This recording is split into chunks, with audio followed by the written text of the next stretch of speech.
Welcome to the deep dive. We're here to take complex academic stuff, pull out the key ideas, and basically give you the quick version so you're up to speed. Today, we're getting into something really core to, well, almost any kind of quantitative thinking. The material we're using, it's from a university course, looks like Econ 125 MTA, covering statistics and business decision making. Yeah, and the lecturer pointed something out right away. Statistics, it's huge. You couldn't possibly cover it all, not even in a full year. Yeah. So they kind of bypassed all the complexity. Right. They decided to zero in on what they called the most far-reaching and vastly used aspect. Which boils down to probabilities, how to develop them, how to analyze them. It sounds simple, but this is the stuff behind, assessing risk, figuring out what customers might do, even making big money business choices. Exactly. So our goal today, just follow their lead. We're going to break down the absolute basics you need to build a simple probability. Think of it as like the ABCs for anyone working with data or trying to figure out odds. Okay, let's start right at the beginning then. We all say things like, it'll probably rain or I'll probably be late. But what does probability actually mean in this stricter academic sense? Well, the notes keep it pretty straightforward. It's defined as simply the chances of something happening. Okay. But that simple definition comes with probably the single most important rule in all of probability, like the absolute foundation. And that is? A probability is always a number between 0 and 1, period. It can also be 0%, meaning impossible, or 100%, meaning it's a sure thing. Ah, okay. But it can never be less than 0 or more than 1. So if you're calculating chances and you get, 1.2 or negative 0.5, You messed up somewhere. you're definitely messed up somewhere. That's your immediate red flag. It's a hard limit. That's actually really clear. But hang on, let me just push on that a bit. Because you hear things all the time, like in business news, about 200% growth or maybe 150% return on investment. How does that fit? Are they just using the word wrong? That's a great question, and it's a really important difference, that 0 to 1 rule. That's strictly for the probability, the likelihood, of a single event happening. Okay. When you hear about 200% growth or 150% return, those aren't probabilities. They're measuring a change or an increase compared to a starting point. Ah, got it. Different concept. Exactly. So you can have sales that are 150% higher than last year, but you can't have a 150% chance of closing a specific deal tomorrow. Two different things. Okay, that makes sense. Clears up the boundaries. So staying within that 0 to 1 range, the source says there are 3 ways we can write down a probability. Yep, basically 3 interchangeable formats. You can use a fraction, like 1/2, 12. or a decimal, like 0.50, Like that. or a percentage, 50%. Yeah. They all mean the same thing. Usually, when you get into more complex calculations, the decimal format is maybe a bit easier to work with. But fundamentally, they're all just different ways to say the same chance. Perfect. Okay, limits established, formats clear. Now, how do we actually calculate this number? The source materials seem to stress there are 2 really different ways to approach this. The first one is about looking at what's already happened. That's the one. The notes call it the empirical approach. You might also hear it called the relative frequency approach. The key word is empirical. Meaning? It means it comes from observation, from experience, from data you've collected. Yeah. You use this approach when you already have information about how often something occurred in the past. You've got a track record. Track record, I like that. Like a history book of results. Yeah. So the formula has to be based on that history, right? Not just theory. Exactly. So if you want the probability of some event, let's call it event A or PA, P-babe. you figure it out by taking the number of times event A actually did happen in your observations, Okay. and dividing that by the total number of times you looked, or the total number of simple events in your experiment. It's basically successes divided by total observations. Let's ground that with the Nike example they gave. So Nike researchers go out, they survey 1,000 random people. That 1,000, that's our total number of observations, right? Our total. Right, that's your denominator. And then they observed that 900 out of those 1,000 people recognized the Nike swoosh logo. That 900 is the number of times the event recognizing the logo did happen, So simple division. P, recognized logo, is 900 over 1,000. which is 0.9. Or 90%. And that 90% isn't just a number, is it? It tells Nike something really important. Oh, absolutely. It's huge. A 90% recognition rate. That means they can pour money into advertising a new shoe, for example, without having to spend much time explaining who Nike is. People already know. Yeah. But imagine if that number was, say, 10%. Their whole marketing game would have to change completely. They'd have to build brand awareness first.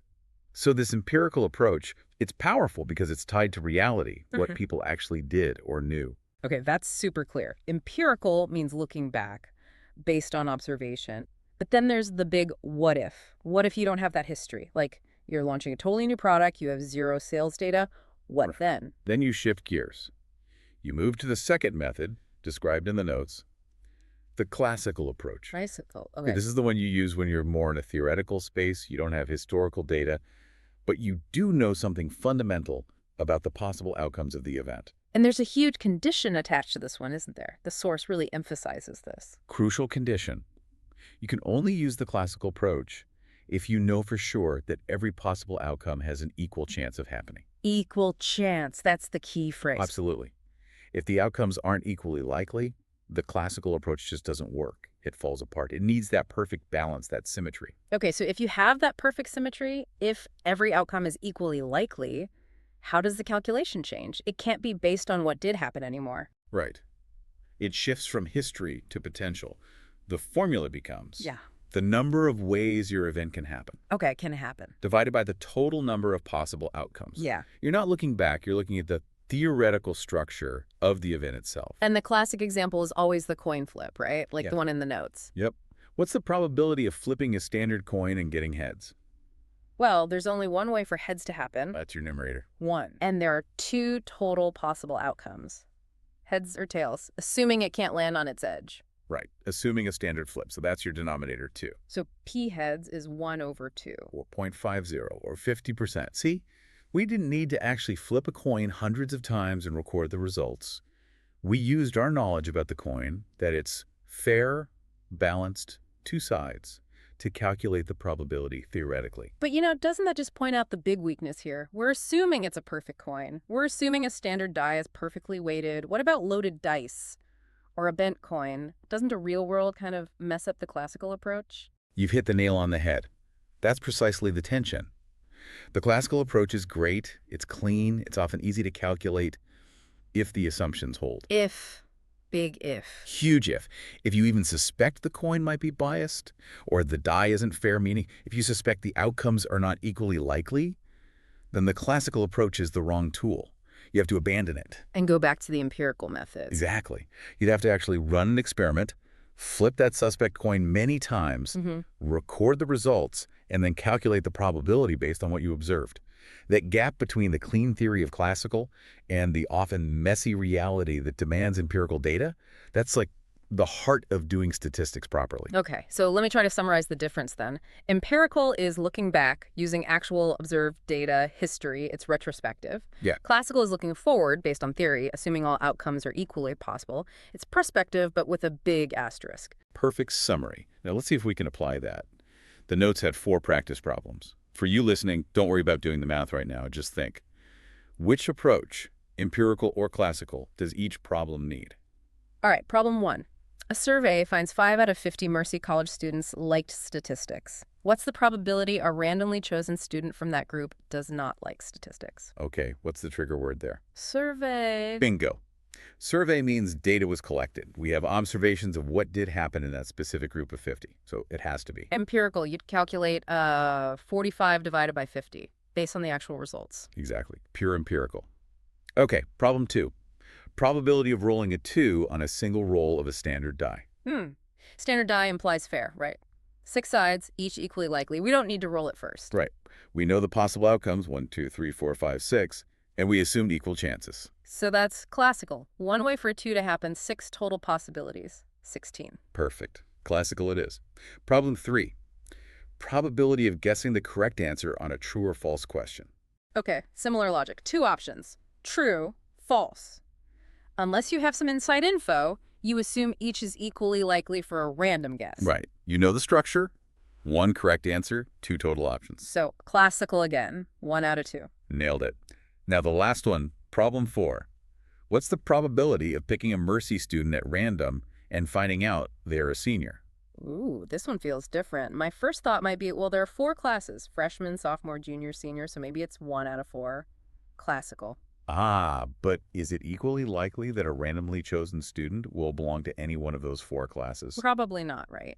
Colleges usually have more freshmen than seniors due to dropouts or transfers. Yeah. The numbers aren't perfectly even. Exactly. That assumption of equal likelihood, that 25% chance for each class, That's using the classical approach where it likely doesn't apply. It's almost certainly wrong. So you can't use classical. You'd need... You'd need the actual data.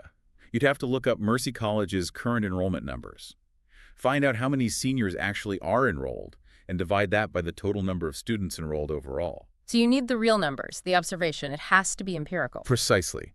That one really shows the limits of the classical approach in many real-world situations. Assuming equal likelihood can lead you way off track if that assumption isn't justified. Okay, this is starting to really click. So wrapping up the core ideas here for everyone listening, we've got the absolute rule probability lives between 0 and 1 always. Non-negotiable. And then 2 main doors to calculating it. Door number 1, empirical. Look back at the data, see what actually happened, use the history book. Right. Observations rule. Door number 2, classical. Look forward based on theory, but only if you're absolutely certain every possible outcome has the same chance. Think fair coins, perfect dice. The idealized world scenario. Knowing which door to open based on the situation is step 1. It determines if your answer is based on reality or on a theoretical model. And that distinction is everything. Okay, so the source material actually stops right about there.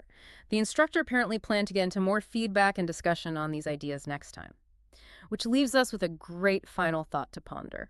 Yeah. We talked about the clean world of classical probability, perfect coins, fair dice, and the messy real world where empirical data seems needed more often. So the question for you to think about is, outside of actual games of chance, how often in the real complex world can we truly be confident enough to use the classical approach? How often are things really equally likely when it comes to business or people or nature? Or is almost everything we try to predict or analyze ultimately driven by the kind of messy historical patterns that demand we roll up our sleeves and use the empirical method? It's a great question. That space between the neat theory and the complicated reality. That's where the real work and maybe the real insights happen. Definitely something to chew on. We'll leave it there for this deep dive.